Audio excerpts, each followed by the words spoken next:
Pour vous, le Brexit est une bonne nouvelle, quoi. Évidemment. C'est une bonne nouvelle. Il n'y a pas photo. Ils n'ont pas l'air d'être tout à fait de cet avis en Grande-Bretagne aujourd'hui. Ils savent pas comment ils vont gérer l'après. Attendez une seconde là. Parce que vous êtes très aimable de m'inviter d'ailleurs, parce que je suis tout à fait stupéfait de voir que vous invitez un vieux crétin qui ne connaît rien au monde international. Si j'allie les articles de monsieur qui est vaguement raciste, voire xénophobe, de qui parlez-vous? Je parle, si vous voulez, quand vous lisez les articles de Minck, d'Attali, de BHL, les partisans de la sortie de l'euro, les partisans de la sortie de l'Europe sont des crétins, xénophobes. D'accord. Et donc, ce que j'essaye de dire, c'est que les Anglais sont sortis de l'euro. Pourquoi? Ils sont sortis de l'Europe, pardon. Ils sont sortis de l'Europe parce que l'Europe n'est plus une machine démocratique. Ça n'a plus rien. Le système européen aujourd'hui n'a plus rien de démocratique. La Commission européenne est à la fois pouvoir exécutif, pouvoir législatif, pouvoir judiciaire. C'est pas nouveau. Pourquoi aujourd'hui c'était pareil il y a 10 ans? Parce qu'ils ont perdu le contrôle de leurs frontières. C'est là où se passe le vrai drame, si vous voulez. C'est que les Anglais ont été toujours le peuple le plus tolérant du monde, mais ils laissent rentrer qui ils veulent. L'idée que quelqu'un d'autre qu'eux puisse décider qui va rentrer en Angleterre, je vous donne un exemple qui est tout simple. Ils ont quand même toujours été hors Schengen, les Britanniques, leurs frontières ont quand même été un petit peu maîtrisées. Mais non, parce qu'ils avaient cette obligation d'accepter tous les types qui étaient du marché commun. Oui. Tous. Et bien qu'est-ce que ça veut dire? Ça veut dire, comme ils avaient pris, du point de vue électoral, la décision de ne pas faire entrer plus de 300 000 étrangers, les 300 000 venaient de Pologne, de Tchécoslovaquie, etc. Ce qui fait qu'ils pouvaient plus avoir leur rentrée habituelle, qui venait d'Australie, de Nouvelle-Zélande, du Canada, des États-Unis, parce que ils avaient mis un numerus clausus sur les immigrations. Et donc, ils voyaient rentrer des gens dont ils n'avaient pas vraiment besoin, et ceux qui s'étaient toujours rentrés historiquement, ils ne pouvaient plus rentrer. Donc, c'est pour ça. Mais vous avez quelque chose qui est en train de se passer, c'est que vous avez, dans tous les pays du monde, une bagarre qui se passe entre ce que j'appelle les gens des arbres et les gens des bateaux. Vous savez, en Polynésie, il y a deux types d'individus. Il y a le type qui est le type de l'arbre, qui cultive son arbre dans son île et qui est très content, et le type des bateaux qui coupe l'arbre, qui en fait un bateau et qui va voir si l'île à côté est pas mieux. Et dans le monde entier aujourd'hui, vous avez les gens des bateaux qui ont pris le pouvoir partout, qui massacrent les gens des arbres, et on est en train d'assister à la révolte des gens des arbres. Bon, avec le peuple qui a décidé en sortie de crise de régler ses comptes avec ses élites, et ça nous amènera jusqu'à Trump aux États-Unis, parce que Trump aux États-Unis est aux portes de la Maison Blanche. Les élites ont échoué. Bon, eh ben on marque une pause. Les élites ont échoué. Voilà. Les élites ont échoué. Ouais, ma femme, réagissez, Charles Gave, mais j'aimerais quand même que vous me disiez du fond du cœur pourquoi vous pensez que c'est une bonne nouvelle que tout explose, parce que globalement, c'est ce que vous imaginez, et c'est presque ce que vous avez l'air de souhaiter. Pour moi, c'est un peu ce qui est en train de se passer en Europe. C'est une atteinte totale à la démocratie. C'est-à-dire qu'on a transféré toute une série de pouvoirs à des gens non élus.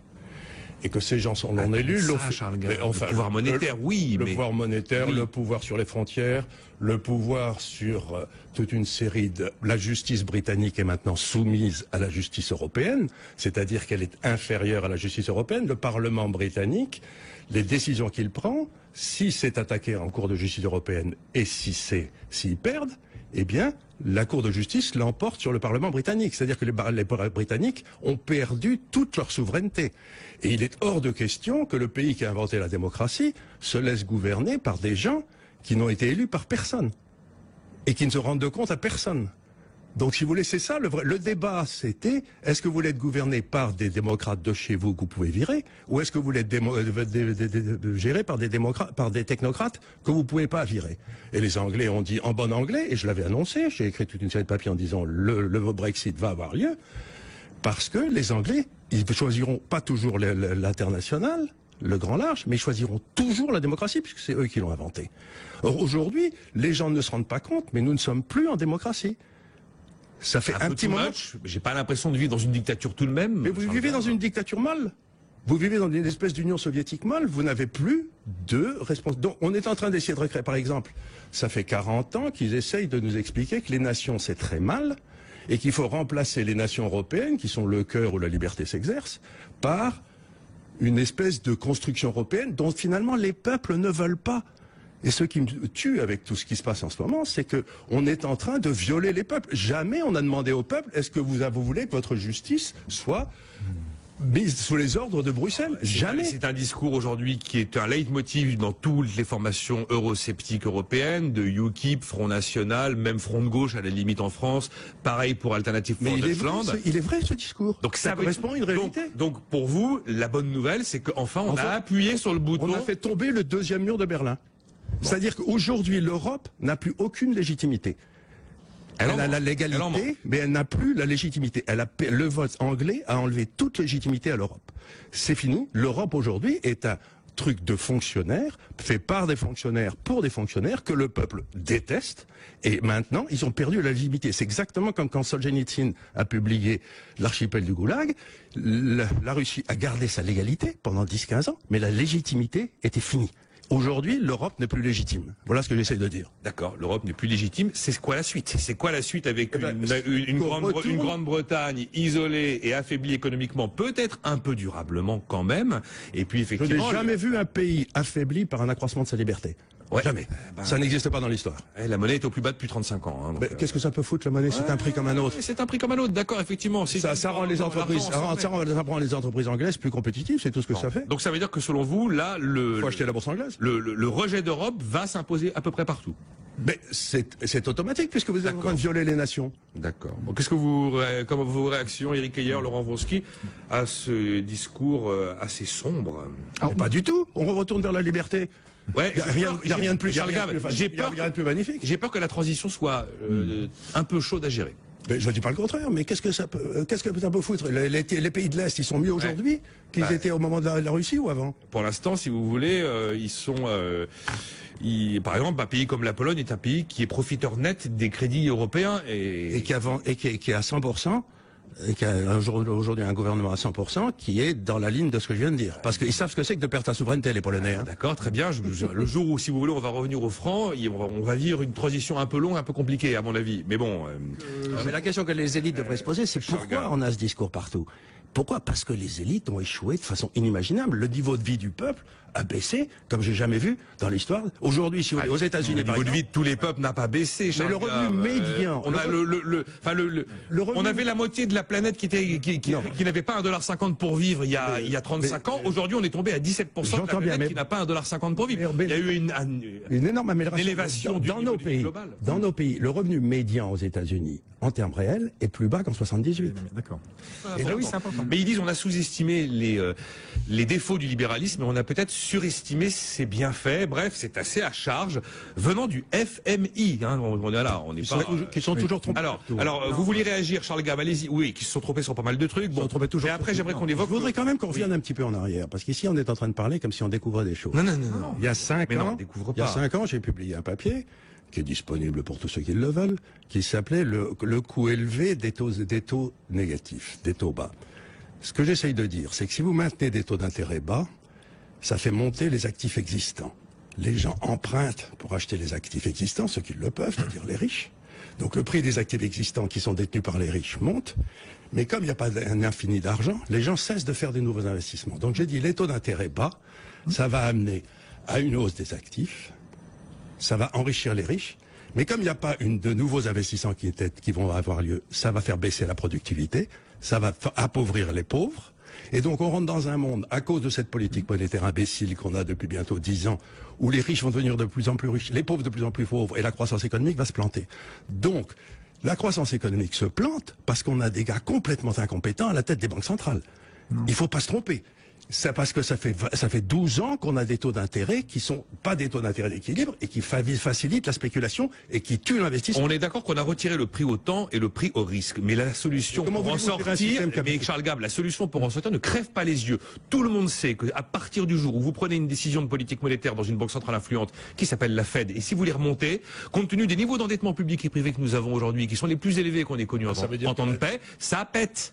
Ça veut dire qu'il faut simplement... Alors, les Anglais sortent, ça pète, ça pète. Oui, je veux bien qu'effectivement on fasse... on appuie sur le bouton rouge. Si vous avez des faux prix partout, ça pètera un jour ou l'autre. Mais effectivement, je vous dis pas que c'est ça. Je vous dis pas que c'est ça. Ça pètera. C'est pas ça non plus. Plus vous attendez, plus ça pètera fort. C'est pour ça que je voudrais juste dire 2 choses rapidement. Ce qui a fait la paix en Europe, c'est NATO. Ça n'a rien à voir avec l'Europe. C'est le fait qu'il y avait eu 500 000 troupes américaines qui étaient face aux Russes, et c'est ça qui a fait la paix en Europe. L'Europe n'a rien à voir, c'est pas les avocats à Bruxelles qui nous ont empêché les Russes de rentrer. Bon, quand même. La deuxième chose, c'est que personne n'est plus européen que moi. Vous avez deux Europes. Vous avez l'Europe de la subsidiarité, qui est celle que voulait faire De Gasperi, Robert Schuman, Adenauer, et c'est eux qui ont créé l'Europe. Et c'était une Europe où chacun faisait ses affaires dans son coin et on se débrouillait. Et puis vous avez l'Europe de Jean Monnet, qui était de tuer les nations européennes pour essayer de créer un État centralisé européen. Et il y a eu un coup d'État qui s'est passé quand l'Allemagne s'est réunifiée, sous la présidence de Mitterrand, pour forcer la création de cet État européen dont personne ne voulait. Donc moi, tout ce que je veux, c'est qu'on retourne à l'Europe de la subsidiarité, chacun s'occupe de ce qu'il fait, et puis on appelle les affaires. Donc personne n'est plus européen que moi. Je dis que les gens comme Jean Monnet et Trichet, qui sont dignes successeurs, ont tué l'Europe. C'est ce que j'ai écrit dans mon premier livre. L'euro va tuer l'Europe. Alors vous n'êtes pas le premier à le penser. Effectivement, il y a l'Europe mercantile qui est une boutique vision relativement thatchérienne et allemande. L'Europe de 1250, l'Europe chrétienne de 1250 était une merveille de civilisation. C'était pas une Europe mercantile. Hein. C'est celle qui a fait la Sainte-Chapelle. Mais je pense, Charles Gave, que la logique des coups de pied dans la fourmilière pour passer à autre chose, si on gère ça comme ça va très mal se passer. Voilà. Il y a des moments où il faut, à partir du moment où vous rentrez dans une dictature, il faut. Vous pouvez pas appeler.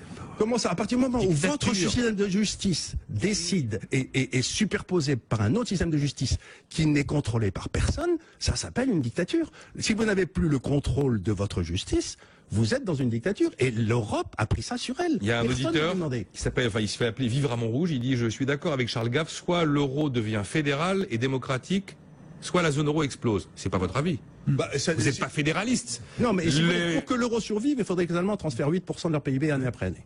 Voilà. Oui.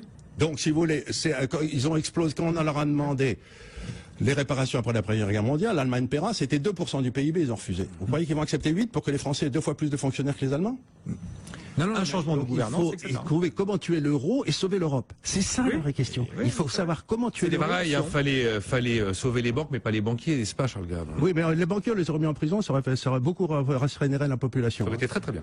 Donc endettons-nous aujourd'hui, profitons-en pour financer une relance avec de la dépense publique, parce qu'aujourd'hui nous sommes en panne d'idées pour faire autrement et pour essayer justement de gérer cette transition sans forcément appuyer sur les boutons rouges partout où ça peut devenir nucléaire. Je vais essayer de répondre de façon la plus simple possible. Il y a deux sortes d'économistes, ceux qui croient que la croissance vient d'une augmentation de la dépense publique. Je les renvoie à l'URSS pour voir le succès. Et la deuxième, c'est ceux qui pensent que la croissance vient des entrepreneurs. Il y a un type qui s'appelle l'entrepreneur, qui prend les risques, qui est une espèce qui a l'étincelle divine de la création. Et la réalité, si vous voulez, c'est qu'aujourd'hui, les entrepreneurs sont massacrés partout. Aujourd'hui, il y a 800 000 pages de régulation. Ils ne sont pas massacrés par les impôts, ils sont massacrés par les régulations. Et c'est aujourd'hui, pour la première fois dans l'histoire du monde, le nombre d'entreprises créées aux États-Unis, année après année, par des jeunes, baisse. C'est-à-dire qu'il y a une contraction. Il n'y a plus de création d'entreprises. Chez nous, ça monte. Enfin bon. Oui, parce qu'on n'a pas fait tout un système. Donc ce que j'essaie de dire, c'est que si on ne peut pas toucher à la monnaie, si on ne peut pas toucher au budget pour des raisons X, Y ou Z, il faut libérer les entrepreneurs. Mais comme des fous. Ça veut dire moins de normes, moins de règles, moins d'impôts. Faut qu'on leur foute la paix. Oui, non, mais celui qui est en train de dire que l'investissement public n'a pas de rendement positif, ça n'existe pas. Enfin, on voit bien que les multiplicateurs, même, souvent montent au-dessus de 2. Donc ça, on le sait. Donc si l'endettement d'aujourd'hui sert à faire de l'investissement demain, bien sûr que ça sera rentable. Et il faut le faire aujourd'hui parce qu'aujourd'hui, on a des taux d'intérêt extrêmement faibles et que tout le monde est d'accord pour dire que on est aujourd'hui dans un monde en insuffisance de la demande. Donc c'est ça qui est un projet qui peut faire à la fois un élément de court terme et de long terme. Vous dites que tout le monde est d'accord, je suis pas d'accord du tout. Bon alors ok, alors le FMI, l'OCDE, la Commission européenne. Toujours trompé sur tout. Ah mais bien sûr, bon il y a que vous qui avez raison. Mais je ne sais pas, c'est pour ça que je suis payé très cher. Sans doute. Non mais sans doute. Dans ce métier, c'est parce que je suis pas comme tout le monde. Oui, c'est tout à fait vrai.